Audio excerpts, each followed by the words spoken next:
Yet. It's warming up. Henry McClure live tonight in the Glass Houses studio, which is part of the Ryan Mowinkle empire of commercial real estate.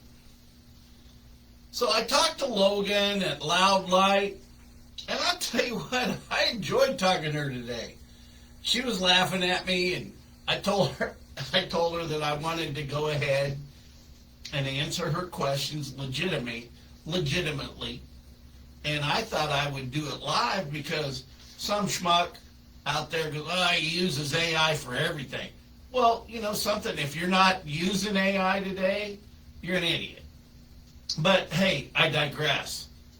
We are talking about, anyway,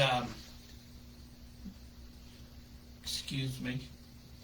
As elections, this is from Loud Light. This is the survey. And I guess I was just having a bad day, but as elections are administered on the county level, what is the role of local government in preventing voter suppression, expanding voter access, and keeping our elections safe and secure? Well, it starts all with you. And I'm going to tell you personally that I know Andrew Howell, our election commissioner, and I volunteered several times to be an election worker, a poll worker, and I even was an election judge.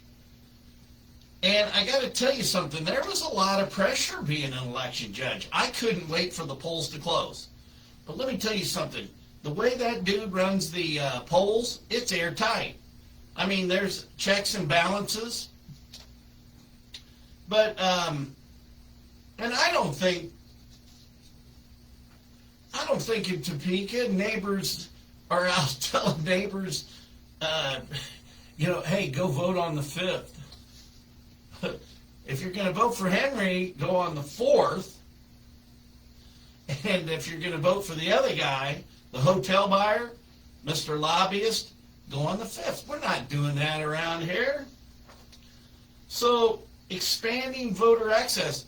Hey, I asked Angel to come in here, but he's a liberal, I think, that, really didn't think I was being sincere, and met his mom and dad the other day at Washburn.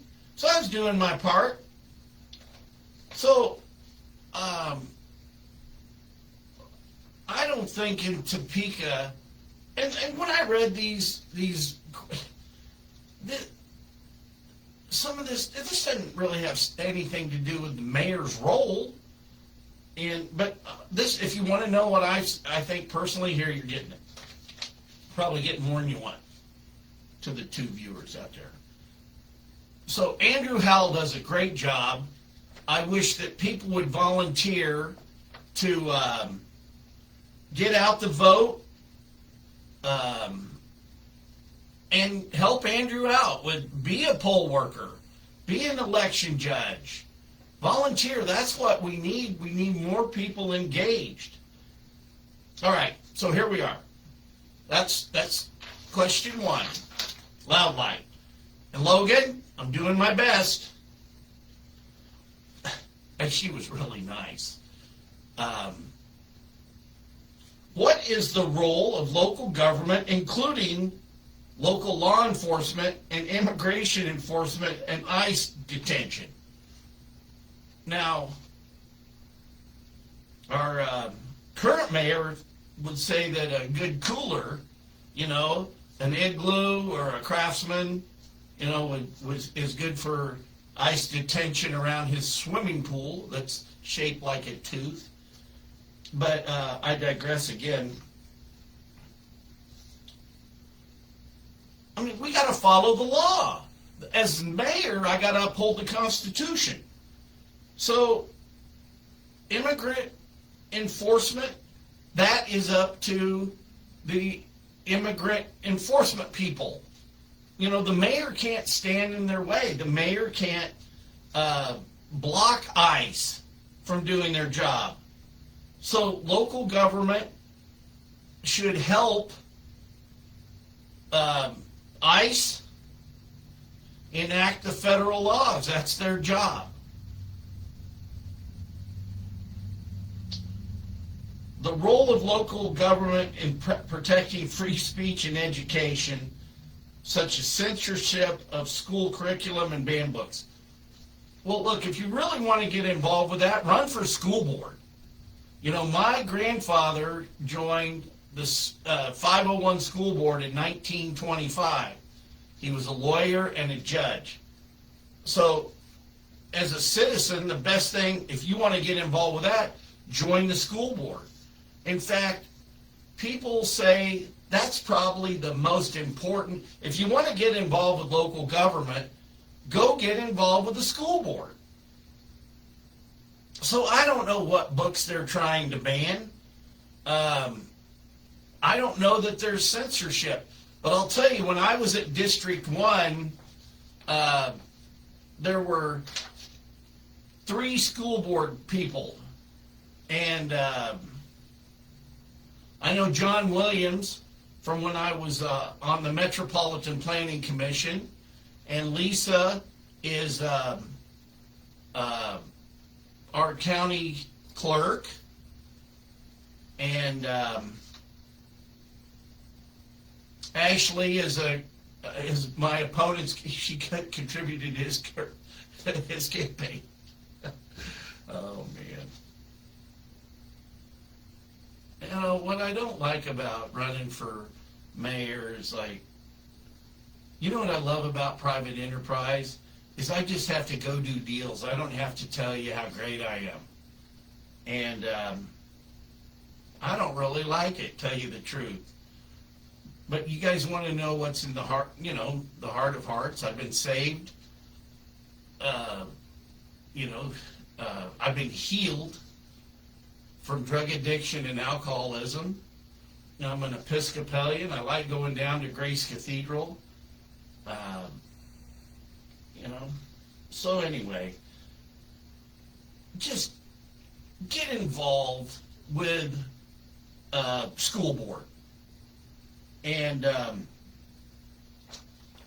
look at how much of your property tax goes to the school boards.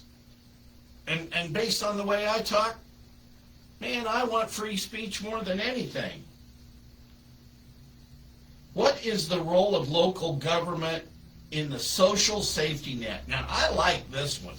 I do. I like this one.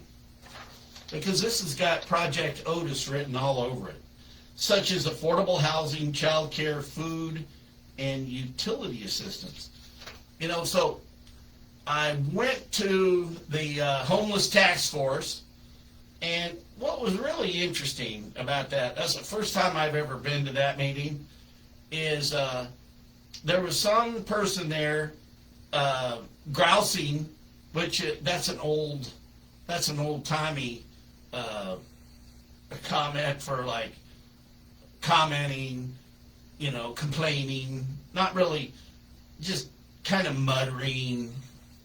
Well, I don't really like being photographed, and I don't know, it might have been her purple hair or something like that, I don't know. But purple hair. Well, anyway, then some guy gets up, and I couldn't hear what he was saying, but I could see his shoulders bouncing around. And next thing you know, the young lady from the TV station packed up her stuff and left. And I ran out and talked to her because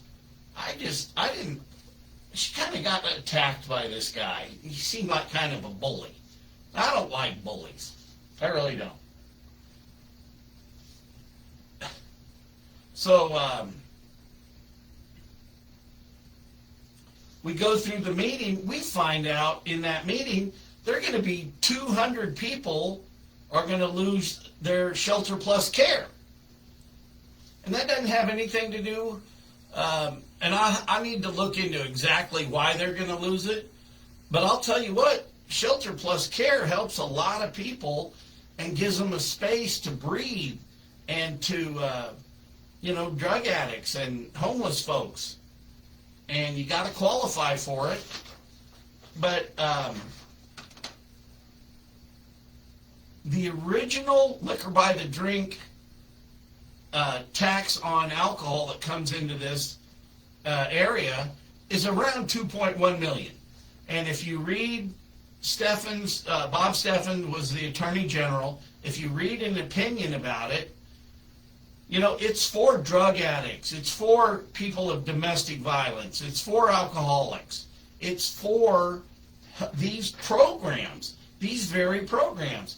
And if we would just, so what guys, the politicians do, they see a pot of money coming in over here, and since they've already raided the money that Jack Alexander had saved, and they've given away all the money to the sales tax money to the oligarchs, you know, is what it is.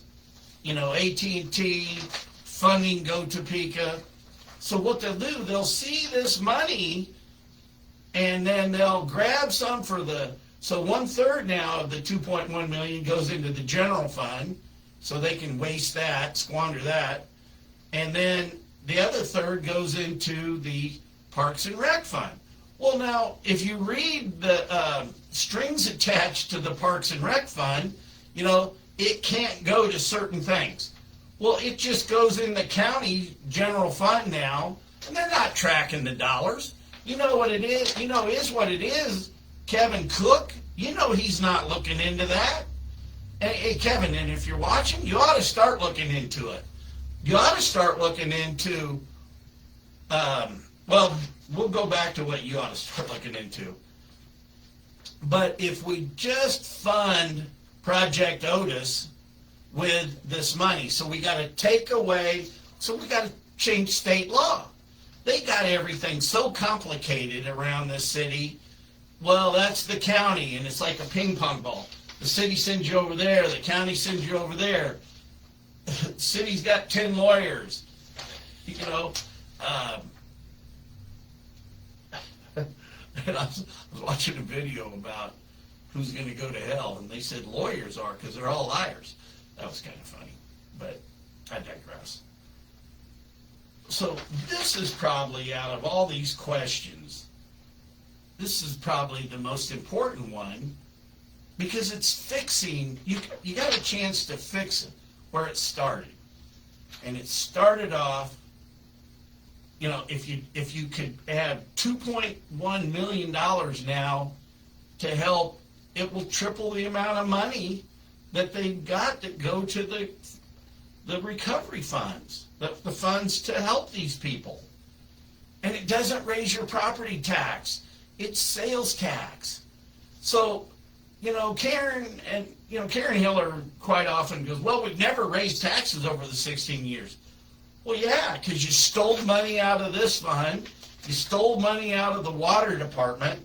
You know, I think there's some real hijinks going on with this whole thing. So, that one,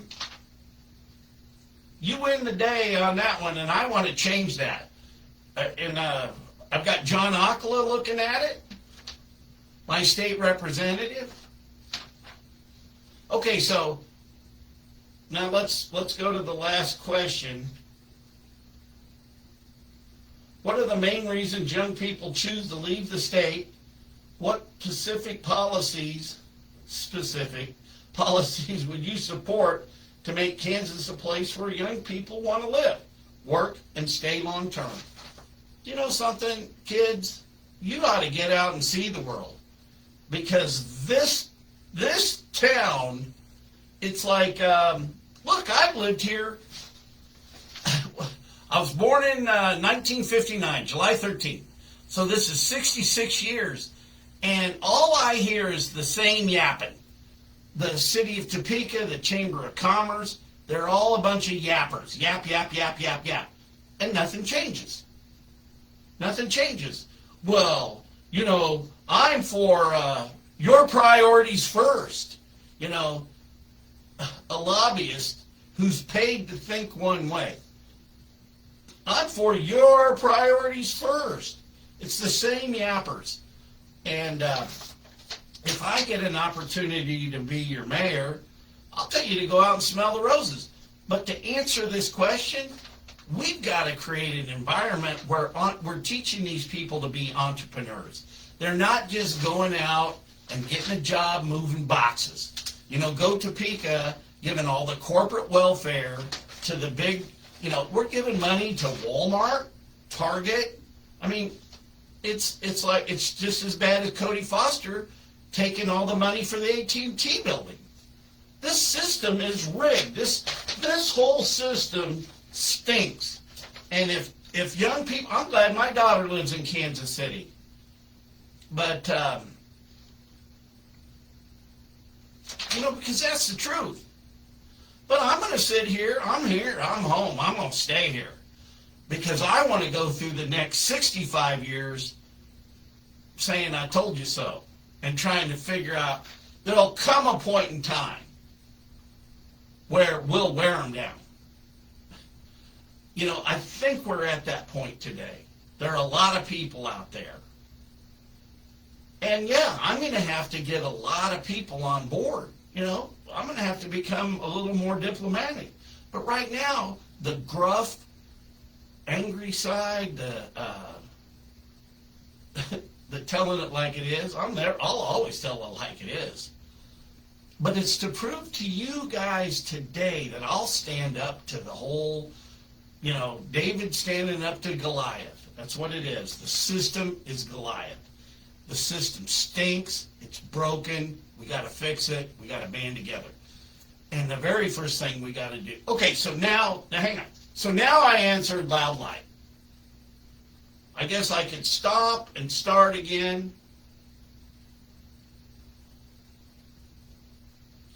But I do want to, I want to say that every question on this thoughtful list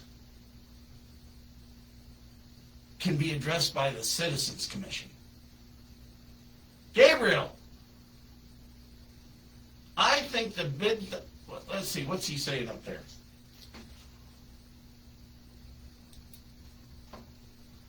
I think the big thing is that if people move out of Topeka, needs have to drive to bring people back with all the experience and knowledge they've gained. Bingo! Henry McClure, 1983, Winter Park, Florida. There in the training program, Charles Waldron taught me everything that he knew about how to get in plans and the mall management side of getting architecturals approved. Thank you, Charles. You're a good man. Boom. Boulder, Colorado. We worked on a TIF project. It was a $40 million project back in '83. We retired the TIF bonds in 7 years. And you know that every project thereafter was just you know, every project had to stand on its own. But Boulder wanted to have this urban renewal, and they sponsored the TIF, and boom, we got it done. But so after Boulder, Chattanooga, Tennessee, another renovation. That mall was owned by Provident Life Insurance and Osborne Enterprise, like the local old money in Chattanooga. Provident was the one who loaned us the money to buy White Lakes. So I go in there, 65 leases later, I think about $2.5 million in rents, back to Boulder, because we got another mall down in the Metro Denver area and one in Greeley. And, you know, finally, I'm driving from Boulder to Greeley, that's a long hour, you know. And so finally I moved up to Greeley, and Mace thought I was getting stale there after a year or so, and he got me back out to Long Beach, worked out of Lakewood Mall, which was the first planned unit development of L.A. Orange County. had a mall up in the San Fernando Valley. That mall was actually on an orange grove that Mae West owned. And then I flew back and forth on Delta to Reno. And working on Park Lane Mall in Reno was just a trip. Man, I had so much fun. I met so many people. What I've done in my life is I've jammed several lifetimes just in the first 66 years. So then eventually I moved up to Ventura, started traveling nationwide for Mace Rich, started my own internet company.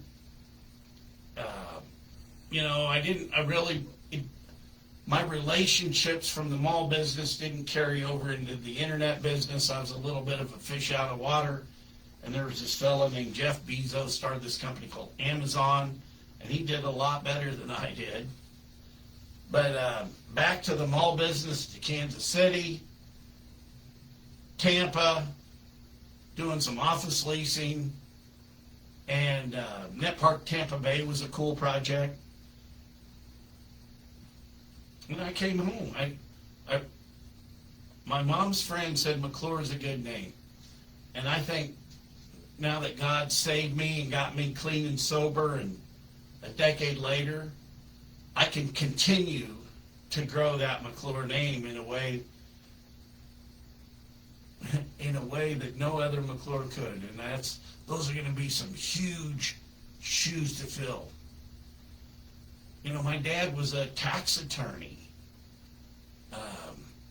with a doctorate in tax law. He was brilliant. But anyway, there you go, Loud Light. We'll get this thing going. I'm actually going to get my financial reports turned in a minute. And boy, did that boy outspend me. Oh my God. And he knows how to run a campaign. He hired all the right people. Congratulations. We'll see who wins. What will really be interesting is dollar for dollar. What did he pay per vote? And, how far did I get on what I spent in time, talent, and treasure? And what did he do with your priorities first, and the hotel, and the AT&T building, the Wolf camera, all the lawsuits, $725,000 in debt. And he's just a real polished guy. He's a politician. That's all he wants. He's a lobbyist. He wants this so bad. So we'll see how this whole thing shakes out. I still got some work to do. I got to go on to the next thing. But there's your questions for Loud Light.